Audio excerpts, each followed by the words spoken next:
اس میں دجال تیش میں آ کے دوبارہ اس شخص کو قتل کرنے کی کوشش کرے گا، لیکن اس بار وہ ناکام ہو جائے گا۔ آخر الزمان یعنی اینڈ آف ٹائمز کے حتمی مارکوں کے دوران مدینہ کی حدود کے باہر دنیا کے سامنے ظاہر ہو کے دجال کو للکارنے والی یہ شخصیت حضرت خضر کی ہوگی۔ لیکن صرف حضرت خضر کے ہی نہیں، متعدد علماء ایک اور پیغمبر کے بھی دنیا میں موجود ہونے کے دلائل دیتے ہیں جن کا ذکر قرآن مجید میں یوں بیان ہوا، اور بے شک الیاس پیغمبروں میں سے ہیں۔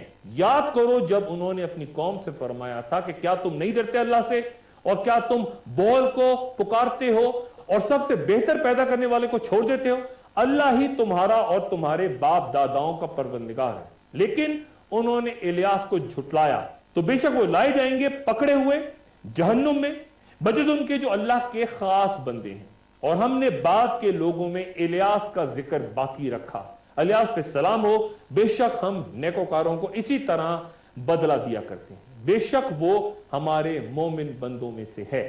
ان آیات میں بول کا لفظ استعمال ہوا، یہ مشرق میں آباد قوموں کا سب سے مقبول بت تھا، بہت بڑا بت۔ کئی مورخین کے مطابق حجاز کا مشہور بت حبل بھی دراصل یہی بول تھا۔ اس بت کی خدمت کے لیے 400 خادم تھے اور یہ 20 فٹ بڑا تھا اور خالص ہونے سے بنا ہوا تھا۔ حضرت الیاس علیہ السلام کو جب حکم ہوا کہ وہ اپنی قوم کو بت پرستی سے روکیں تو وہ سامریہ پہنچے، جو کہیں آج دنیا کے نقشے پہ موجود نہیں وہ علاقہ۔ لیکن آج جہاں لبنان کا شہر بالبک کھنڈرات کی صورت موجود ہے، کبھی یہاں پر وہ بستی اور قوم آباد ہوا کرتی۔ پیغمبر نے روکا لیکن قوم اپنے بادشاہ اور ملکہ کی اطاعت کرے، انہوں نے حضرت الیاس علیہ السلام کو رد کر دیا۔ پجاری مشتل ہو گئے اور ملکہ عزابیل نے حکم دیا کہ جو بول بت کی پوجا نہیں کرے گا اسے قتل کر دیا جائے۔ ملکہ کے خوف سے جو 100 کے قریب لگ بھگ لوگ ایمان لائے تھے وہ غار میں جا کے چھپ گئے، اور جب کچھ لوگوں نے انہیں کھانا پہنچانا شروع کیا غاروں میں جا کے، تو ملکہ نے انہیں بھی قتل کروا دیا۔ حضرت الیاس علیہ السلام نے بادشاہ اخی سے مل کے اسے بھی قتل کرنے کی کوشش کی، لیکن جب وہ بھی نہیں مانا اور پیغمبر کے قتل کی کوشش کی تو حضرت الیاس علیہ السلام روپوش ہو گئے۔ قوم شدید قحط میں مبتلا ہوئی اور بڑی تعداد میں ہلاک ہوئی۔ حضرت الیاس علیہ السلام جو کہ غالباً دمشق کے جبل قادسیون میں مقیم تھے، اور وہ غار آج بھی موجود ہے جہاں حضرت الیاس علیہ السلام روایات کے مطابق 10 سال مقیم رہے اور 10 سال کے بعد ظاہر ہوئے، اور انہوں نے بادشاہ سے کہا کہ آپ کوہ کرمل پہ ان کو بلائیں، اللہ کے حکم سے بارش ہوگی، اور وہ بارش ہو گئی۔ لیکن ملکہ عزابیل نے بادشاہ سے پھر اختلاف کیا اور ایمان لانے والے پجاریوں کو قتل کروا کے حضرت الیاس علیہ السلام کو ملک چھوڑنے کا حکم دے دیا۔ حضرت الیاس علیہ السلام بالبک شہر سے کوہ حرب کی طرف چلتے رہے یہاں تک کہ کسی جنگل میں جا کے ان کی منزل ختم ہو گئی، اور وہاں حضرت الیاس علیہ السلام ایک درخت کے نیچے سو گئے۔ اب وہ وجہ جس کے باعث میں نے اس مرحلے پہ حضرت الیاس علیہ السلام کا قصہ بیان کیا، جہاں کچھ علماء کے مطابق حضرت الیاس علیہ السلام کا وہیں انتقال ہو گیا تھا جہاں وہ سوئے تھے درخت کے نیچے، اور وہ شہر بالبک میں ہی کہیں مدفون ہے۔ حضرت کعب رضی اللہ عنہ فرماتے ہیں کہ اس وقت 4 انبیاء کرام زندہ ہیں، 2 زمین پر یعنی حضرت الیاس علیہ السلام اور حضرت خضر، جبکہ 2 آسمانوں پر، ایک حضرت عیسیٰ علیہ السلام کے ساتھ آسمان ہے، ایک اور نہیں۔ ان روایات کا تذکرہ پہلے بھی میں کر چکا کہ حضرت الیاس علیہ السلام اور حضرت خضر ہر سال رمضان المبارک میں بیت المقدس میں اکٹھے ہوتے ہیں اور دونوں حج بھی کرتے ہیں اور زمزم کا ایک گھونٹ پیتے ہیں، غالباً جو اگلے سال تک 1 سال تک کچھ روایت کے مطابق ان کے لیے کافی ہوتا ہے۔ علماء کے اس بات پہ بھی آپس میں اختلاف ہے کہ حضرت خضر کی طرح حضرت الیاس علیہ السلام نے بھی رسول اللہ صلی اللہ علیہ وآلہ وسلم سے ایک سفر کے دوران ملاقات کی تھی، اور ان کا قد 300 گز بیان ہوتا ہے، اور اس واقعے کے راوی حضرت انس بن مالک رضی اللہ عنہ۔ کیا حضرت عیسیٰ علیہ السلام اور حضرت امام مہدی کے علاوہ اور بھی بڑی برگزیدہ شخصیات ہیں جن کا آخر الزمان میں کردار بیان ہوتا ہے؟ ایک وقت اور رکھنے کے بعد دوبارہ حاضر ہوتا ہے۔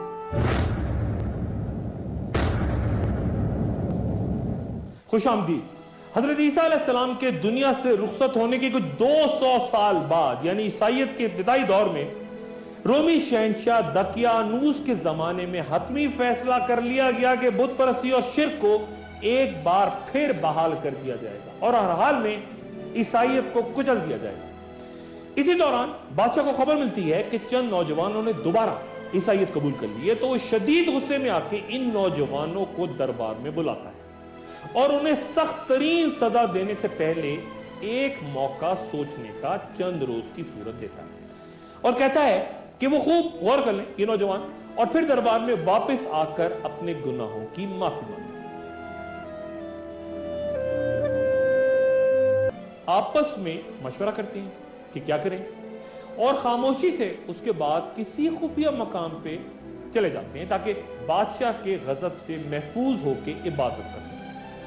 فیصلہ ہوتا ہے کہ چھپنے کی بہترین جگہ ایک غار ہے اور جب وہ وہاں داخل ہوتے ہیں تو اللہ تعالیٰ ان پر نیند طاری کر دیتا ہے اور وہ خواب کی حالت میں کروٹیں بھی بدلتے رہتے ہیں۔ غار اندر سے بہت کشادہ ہے اور اس میں بہت سے سوراخ بھی ہیں جن سے تازہ ہوا اندر تو آتی ہے لیکن دھوپ اندر نہیں آ سکتی، صرف اتنی روشنی کہ وہ نہ زیادہ غار کے اندر تاریکی پھیلائے کہ کچھ نظر آ سکے اور نہ ہی اتنی تیز روشنی کہ ہر طرف روشنی اجالا ہے۔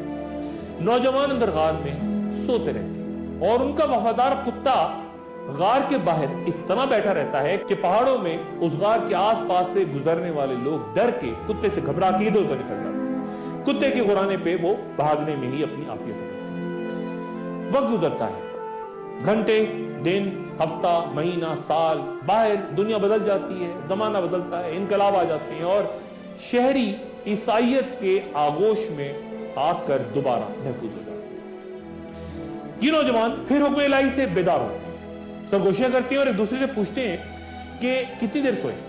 ایک کہتا ہے کہ شاید دن کا کچھ حصہ، دوسرا کہتا ہے کہ نہیں پورا دن۔ پھر ان میں سے ایک نوجوان کہتا ہے کہ ہم میں سے کوئی ایک باہر جا کے ذرا شہر سے کھانا تو لیا ہے۔ تو یہ لوگ کچھ سکے لے کے باہر بازار کی طرف نکلتے ہیں لیکن بہت احتیاط کے ساتھ کہ کہیں پکڑے نہ جائیں، کیونکہ بادشاہ تو بہت ظالم ہے اور جسے چھپ کے یہ غار میں جا کے سوئے تھے لازماً یہ سب کو قتل کر دے گا۔ ان نوجوانوں میں سے ایک سکہ لے کے جب بازار جاتا ہے تو حیران ہو جاتا ہے کہ ایک نیا منظر، ایک نئی دنیا اس کے سامنے ہے، نئے آدمی، بالکل نیا بازار، نئی دکانیں، نئی عمارتیں، نئے طور طریقے۔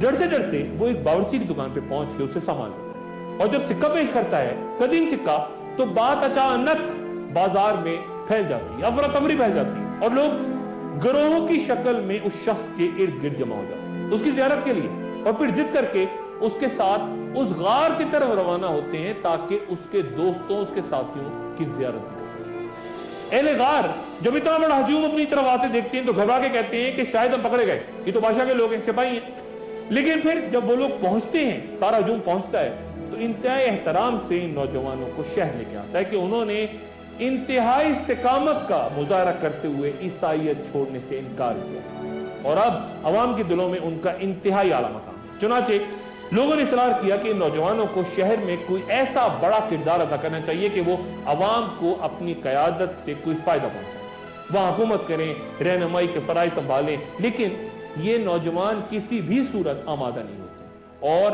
اپنی زندگی کا باقی حصہ اسی غار میں جا کے گزارتے۔ حضرت عبداللہ بن عباس رضی اللہ عنہ سے روایت ہے کہ قریش نے مدینہ کے یہودیوں سے کہا کہ وہ دین موسوی کے چند ایسے سوالات بتائیں جو رسول اللہ صلی اللہ علیہ وسلم سے پوچھ کے ان کا امتحان لے سکیں۔ تو یہودیوں نے قریش سے کہا کہ رسول اللہ صلی اللہ علیہ وسلم سے 3 امور کے بارے میں دریافت کریں، حساب کہف، ذوالقرنین اور روح۔ اور پھر ان نوجوانوں کا قصہ جو میں نے بیان کیا قرآن شریف میں یہ حساب کہف کہلائے۔ سورہ کہف میں ان کا بیان کرتے ہوئے ان کو حساب کہف اور رقیم کہا گیا۔ کہف کے معنی ہے وسیع غار، لیکن رقیم اس کا کیا مطلب ہے، اس پہ کچھ اختلاف ہے۔ چند علماء رقیم سے مراد کچھ لکھی ہوئی شے، جبکہ کچھ کے نزدیک یہ وہ پہاڑی تھی جس غار میں یہ لوگ مقیم تھے، یا پھر اس وادی کا نام جس کے کھنڈرات ایشیائی کوچک کے شہر ایفیسس کے نزدیک پائے جاتے ہیں، ترکی کی بندرگاہ ازمیر سے کچھ 60 کلومیٹر جنوب میں۔ یہاں